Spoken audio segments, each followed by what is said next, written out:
Hello, beautiful people, and welcome to Drawing Down the Stars. I'm Snappy. Thank you for joining me today, October 17th, 2024. It's a beautiful day and a wonderful evening. Let's give a shout out to everyone here in the chat. Ganymede, good to see you. Lisa, much love. Valerie, much love. Roving Fungus, great to see you. Sixtus, much love. Nikosmas, good to see you. Gandhi, much love. MeWeb, much love. D-Love, all the love. Mother Rhea, all the love. Mad Scientist, great to see you. NA, good evening. Air Missionez, good evening. Dream Spore, good evening. Kari, great to see you. Daphne, much love. Banner, much love. All right. Thank you guys for joining me. I really appreciate it. It's a full moon and it's a beautiful, lovely day. And that moon is in Taurus. Taurus is such beautiful, grounded, practical energy. It's that energy of being in the body, of being in the earth, of being connected to the home, to the family, and to the present.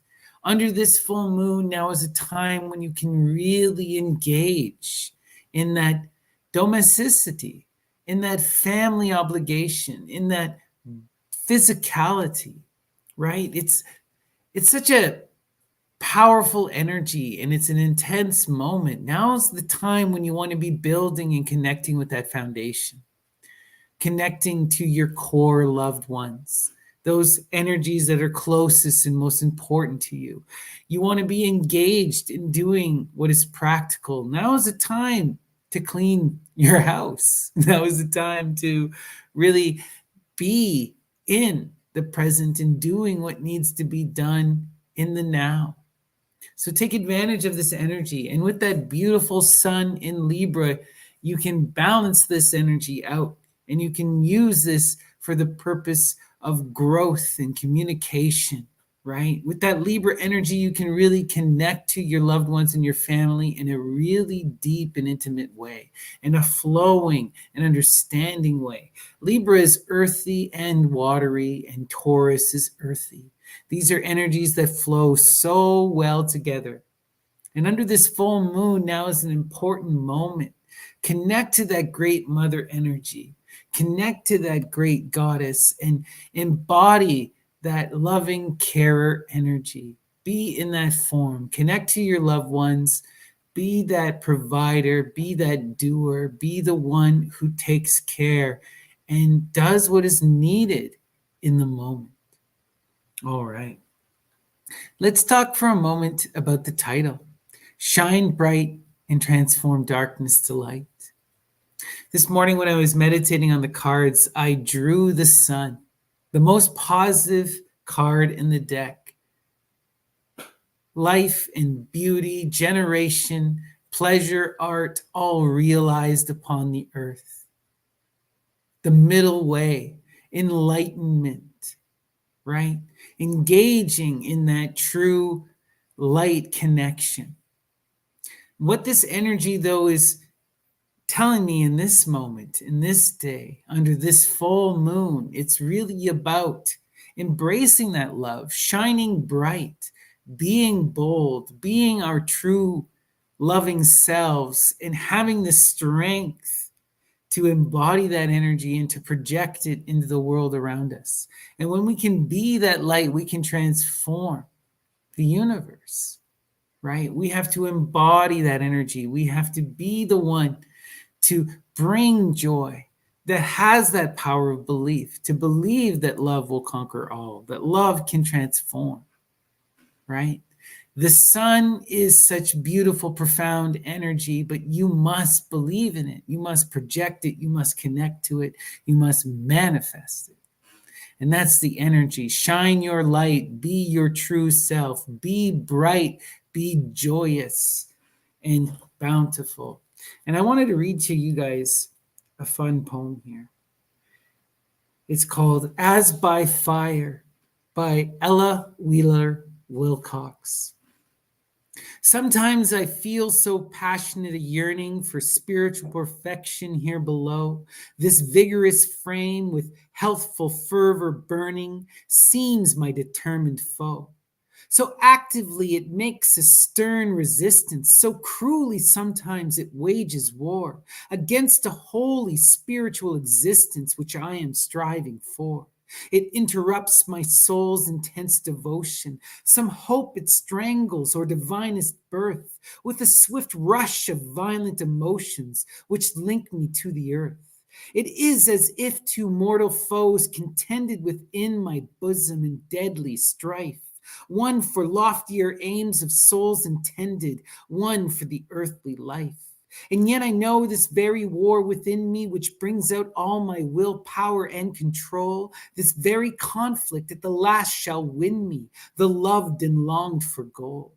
The very fire, which seems sometimes so cruel, is the white light that shows me my own strength. A furnace fed by divinest fuel, it may become at length. Ah, when in the immortal ranks enlisted, I sometimes wonder if we shall not find that not by deeds, but what we've resisted, our places are assigned. Beautiful energy, right? Beautiful, loving words. And it's about having that strength to persist, to engage in that process of creation and generation in spite of the struggle, and to celebrate the struggle, even. For that's what refines us, that pushes us down that path towards arati. Beautiful. All right. We're now going to jump to our Ganapati oracle. Ganesha Ganapati is the Lord of beginnings, the divine child, the guardian of the threshold, and the master of the Ganas, the spirit guardians of Shiva. And we ask them to send us a message and ensure that our words are heard by those who need to hear them. So, Ganapati, what is today's inspiring message? Insight. Insight. This is about going into the unconscious, about sitting in the self. And what greater time than now under the full moon? The moon is that great reflector. It is the sun reflected back on us through another perspective, right? It is that light in the dark. It is that insight. Now is the time when you can sit and be in the self, when you can dive to the depths of your soul, and you can learn and listen and recognize and understand who you are, what you need, and where you are going. Be in the body, be in the self. Listen, recognize what was written on the walls of Eleusis, but know thyself. And who wrote them but the daughter of Helios, the daughter of Apollo, the great nymph of Cumae, the oracle, the Sibyl herself, right? Beautiful, beautiful, beautiful insight. Take that time and shine this light of the moon into the depths of your soul and listen. Listen to the body, listen to the unconscious, and be transformed. All right. We're now going to jump to our sortes. And today we are going to begin with The White Goddess by Robert Graves. For those of you unaware, the sortes is a form of bibliomancy, that is divination through literature. It comes to us from the Greco-Roman tradition, and we invoke the goddesses of inspiration, the divine muses, and we ask them to send us an inspiring message through the text. So muses, what is the message? Guide my hand. And today's message from Robert Graves is: 100 months was the number of lunations in the Pelasgian great year, which ended with an approximation of lunar and solar time. though a much rougher one than at the close of the 19-year cycle. The twin kings each reigned for 50 of these months, which may account for the two temples. If in one temple the posts of the outer circle numbered 29 and in the other 30, this would represent months of alternatively 29 and 30 days, as in the Athenian calendar. The Pelasgians. And what's so wild about this is that I drew this very sortes earlier today. But also, that energy of the Pelasgians are the protogenitors of the Greek culture, the very earliest recorded peoples in the literature, right? And what are they talking about? They're talking about the flipping of the poles, the twin kings, Apollo and Dionysus, right? Apollo and Artemis. Really intense energy and beautiful. And it's split between 100 lunar months, 50 and 50, 30 and 29. Interesting. Let's continue. We're now going to go to Goethe, Faust. Muses, guide my hand. What is the message from Faust? Inspire us this evening.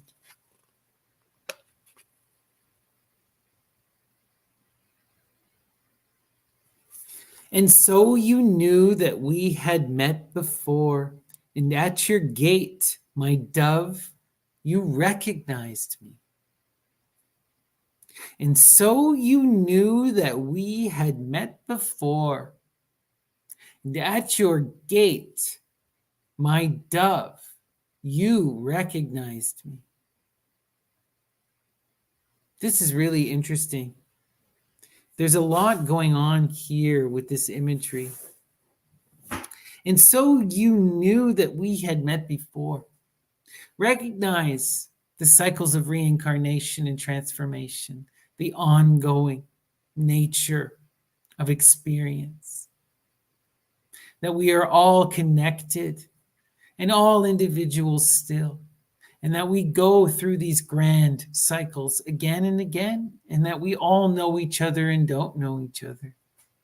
It's that paradox. Beautiful. And at your gate, my dove, you recognize me. And at your gate. The gate is a really important image. The gate in between two stellar pillars. Right? We see this in the Temple of Heracles. We see this with Adagaris, with Astarte, with many different goddesses. With Cybele, she is between the two Niaskos pillars. There's the great gates of triumph that signal the generals' win in the Roman times, right? But they are a divine representation of the triambus, the victory songs of Dionysus, and the grand choruses, the marching bands that would walk through the gates. My dove. Who were the doves of Aphrodite? They were the great priestesses, right? The doves were also especially special.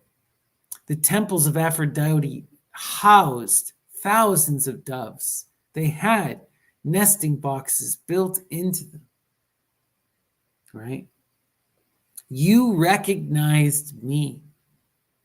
That act of awareness and perception through the gaze. You recognized, you saw me, and through that perception, knew me from before. This is that muse magic on full display. That Saturnian magic of perception. That violent act of perceiving, of cutting. Wild. Let's continue. We're now going to go to The Divine Child by Dante. Or The Divine Comedy, by Dante. All right. Muses, guide my hand. What is the message from Dante? Inspire us this evening. My Nella, by her river of tears, has enabled me so quickly to drink the sweet wormwood of affliction. By her devout prayers and her sighs, she has drawn me from the shores of waiting and freed me from the other terraces. Now we're getting into some interesting stuff here. The great nymphs,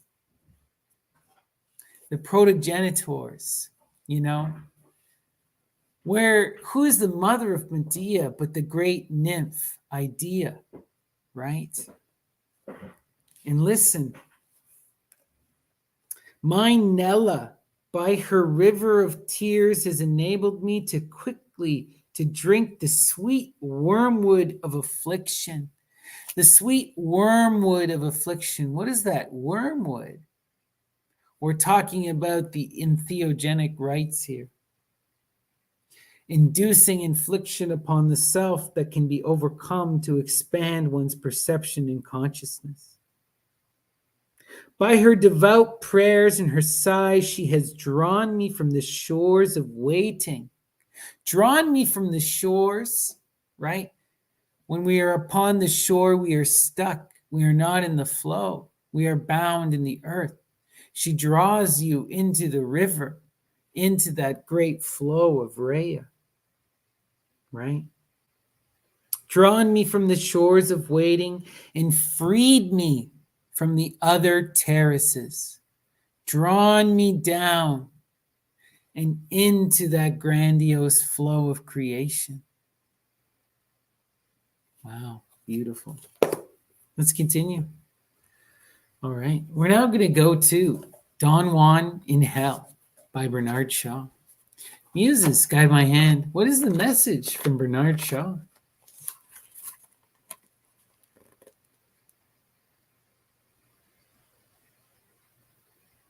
After all, an excellent peg to hang your cynical commonplaces on.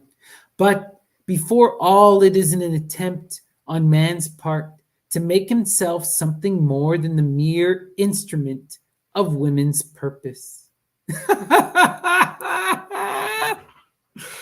After all, an excellent peg to hang your cynical commonplaces on. But before all, it is an attempt on man's part to make himself something more than the mere instrument of women's purpose. For what is the woman but the womb, the one who gives birth to the next generation, right? Who nurtures and creates the next generation, who resists death. The man has no power in that regard. This really makes me think of a bunch of different conversations I've had.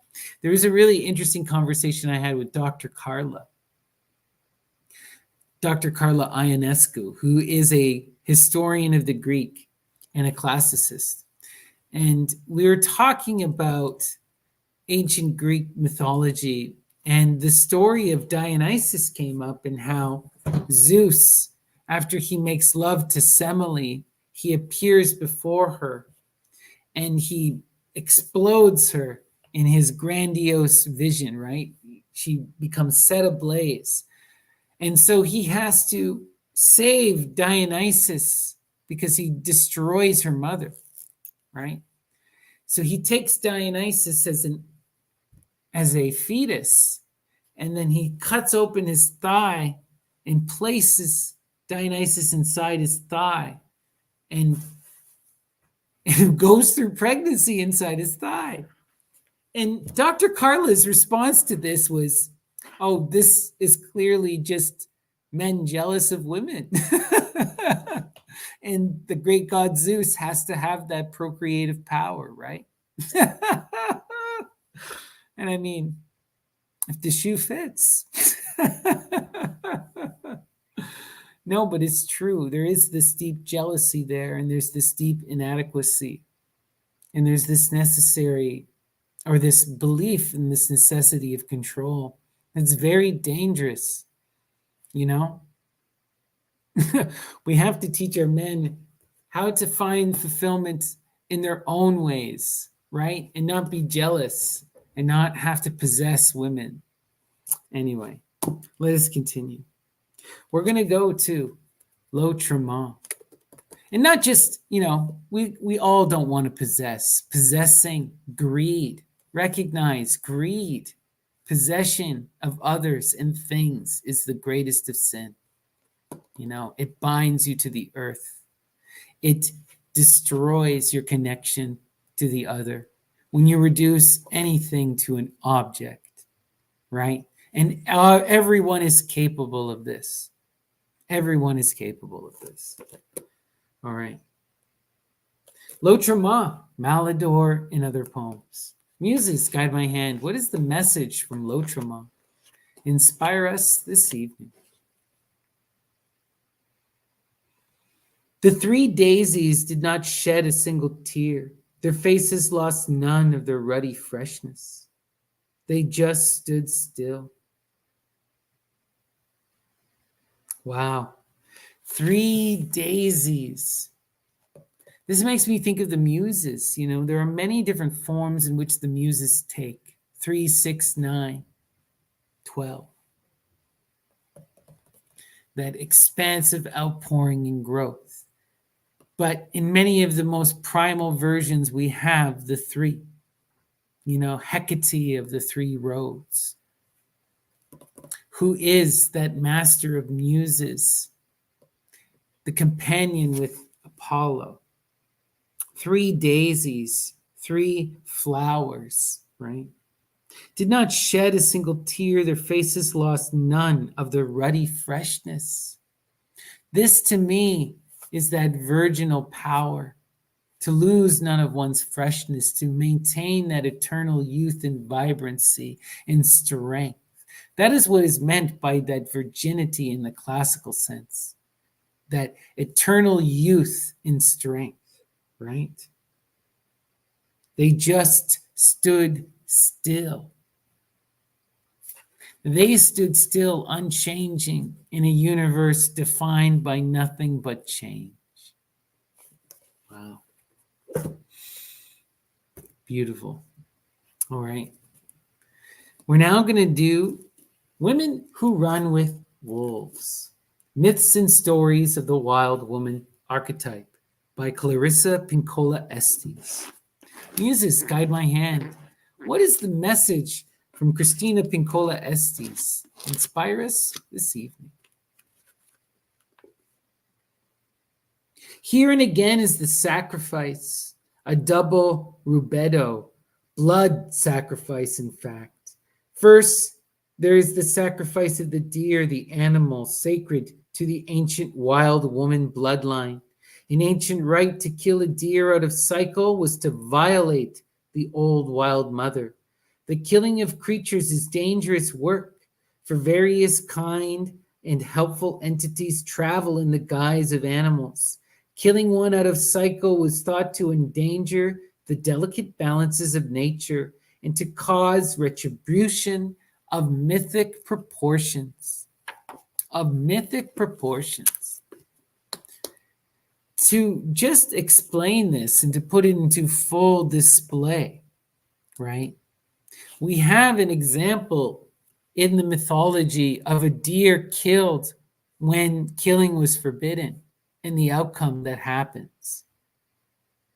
Yeah, the cycle is something that was known to the great priestesses and had to do with the moon. There were certain times of the year when you could harvest the deer. The ancient people were smart and they understood the breeding cycles and they understood not to overcull the herds.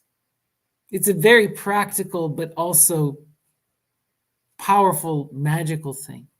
But the example I want to give here is in the Oresteia, right? What happens with Agamemnon after the Battle of Troy? He kills a deer without making an offering to Artemis and out of cycle. And what happens as a result? Artemis appears before him and says, I now demand your daughter. You must sacrifice her, or I will not allow you to return home. And Agamemnon agrees to sacrifice her. And so he sacrifices his daughter, and she's transported to the Taurian temple, right? And she becomes a priestess of Artemis. But also, her death causes a resounding outflow of violence, right? A resounding outflow of violence, right? By breaking that cycle, that deer, that seemingly trivial thing, leads to the entirety of the Oresteia. It leads to the death of Agamemnon's daughter, which then causes Clytemnestra to kill Agamemnon, and then causes Orestes to kill Clytemnestra, and then causes the Furies to come down and try to kill Orestes. And it is only stopped when the goddess Athena herself intervenes. It's like, no, we need to establish courts of law and stop being so foolish here. But you see, right? Things need to happen according to their time and to their place. There is a flow and a natural outpouring. And thanks and statements must be given. The goddess must be acknowledged. If she is not acknowledged, then violence is your guarantee. All right. I think we're now going to hop to our tarot proper. But before I do, please give me a like and a subscribe. It really does make a big difference. It boosts everything in the algorithm, and it would really help out the channel. And if you're at all interested in a private reading, please reach out. You can message me, snappydtts@gmail.com.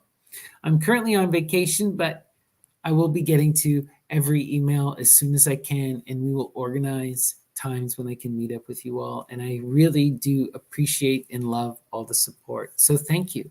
And if you're at all interested in joining our Discord, please come hang out. Myth and Lore is a wonderful place, and you can always come hang out with me and message me. I'm Snappy or Lady Snappy. All right. We're now going to go to our Thoth Tarot of Lady Frida Harris and Aleister Crowley. And we are going to evoke that energy of Saturn to dissect our life, to cut it up and put it on the plate, to show us those interconnections. And we ask, how do we rise above the conflict? How do we best move in flow? And how do we actualize our true will? And what is the greater message for the community? All right. And as always, that center card is our most important.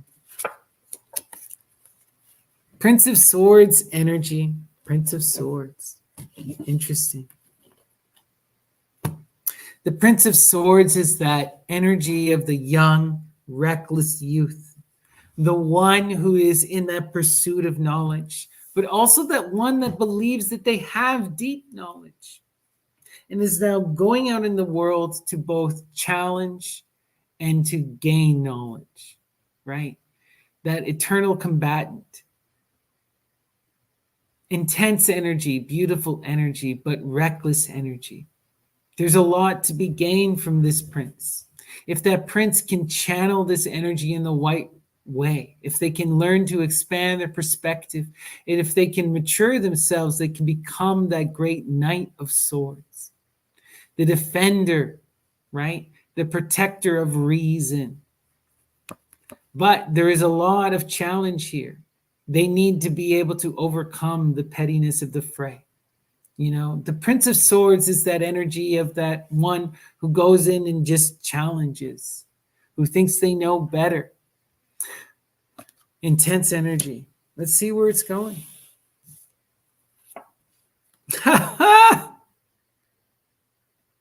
Well, we see the prince's journey on full display. Our prince needs to grow up and become that knight. Take responsibility. You know, the biggest difference between the prince and the knight, the prince is in selfish pursuit. The prince is looking to self-aggrandize. The knight is out to save the princess. to protect the queen, right? Subtle difference, but intensely great difference, right? And on our left, we have that priestess energy. Beautiful. This is about what transforms the knight into, or what transforms the prince into the knight. It is that priestess energy. The priestess is the one who weaves the tapestry, who puts her plan into action, who prophesizes, who has the strength of conviction, who can see the divine flow and manifests it into reality through disciplined action, through connecting to that unconscious, to the moon. To become the knight, the prince must learn to weave. Right? That prince must learn to become that disciplined actor and to see the greater pattern. The knight sees the greater pattern and is willing to sacrifice the self for the whole. That does not come easy. That does not come easy. That comes born out of intense conviction, right? Let's continue. At the top, we have the Two of Swords, peace. Coming together in the sharing of perspective. The first sharing of perspective. The taking the time to engage one another instead of fight. Learning to expand oneself through seeing oneself reflected in the other. That prince, part of their journey, is about learning to put the sword down. And instead of fighting, to engage in cooperative engagement, communication and understanding. To see that the other sword is a sword the same. Interesting. Let's continue. Valor. The other part of this journey for this prince is about being true to themselves, about being true to their passion. What I'm seeing here is that this prince is one that is inspired. They have achieved much success. Recognize that the 7 is building upon the success of the 6, that victory, that perfected fiery passion. But what we see here is that struggle to expand, to grow beyond that victory. And now we're seeing resistance. And what is needed is that valor, to be true to ourselves and to our image, to be true to our fiery passion, and to persist the same, right? To not compromise ourselves, but to rather stay true to the image that brought us to where we are. Often when we receive this kind of success, this kind of victory, we then compromise ourselves as we grow. We lose sight of what brought us to where we are. And valor is about remembering what brought you that success and staying true to that fire. Let's continue. We needed to just emphasize this doubly so. We have the 3 of Wands, virtue. And to me, this is Hecate energy, Hecate trivia, right? Of the 3 forms, Hecate trimorphos, being true to one's fiery, passionate energy, speaking truth to power, standing up against injustice, right? Hecate hears the induction of Persephone, and she aids Demeter in her salvation. She helps the great mother to bring back the child, right? This is that energy of Diamuta, right? Who speaks up for Juturna, who tells Hera of Zeus's plans, of how Zeus is going to hurt and abuse Juturna against her wishes. And she speaks knowing that Zeus's wrath is guaranteed to follow, because it's about that fiery justice and being true. Let's continue. We've been seeing this energy of the Hierophant a lot lately, and this is so beautiful for the full moon in Taurus, right? This is Venus in Taurus. This is that joyful energy on the earth. It's that traditional energy. It's that flowing of that great mother energy. It's Hera, right? It's Hathor.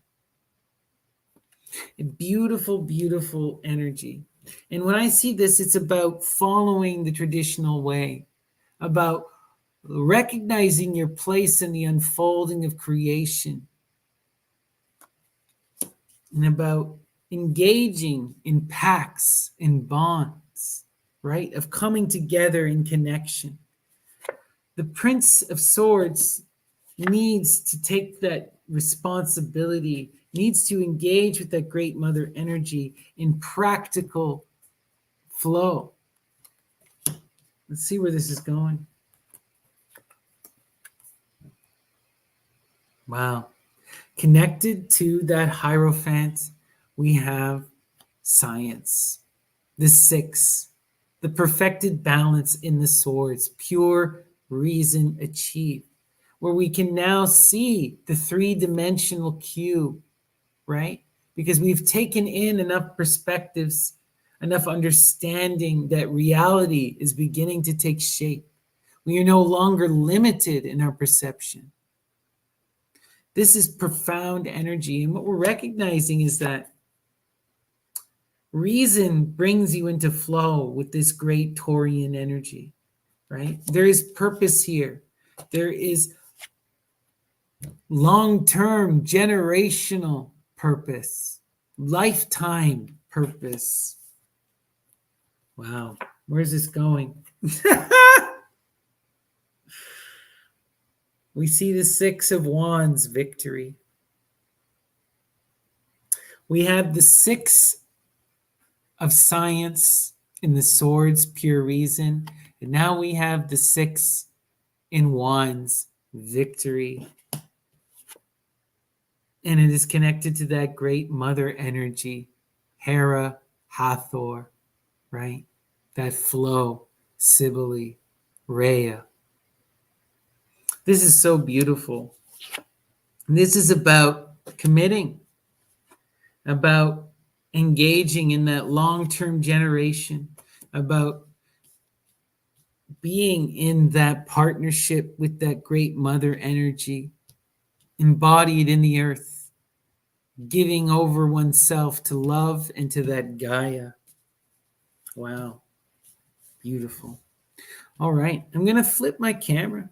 But before I do, once again, please give me a like and a subscribe. It really does make a big difference.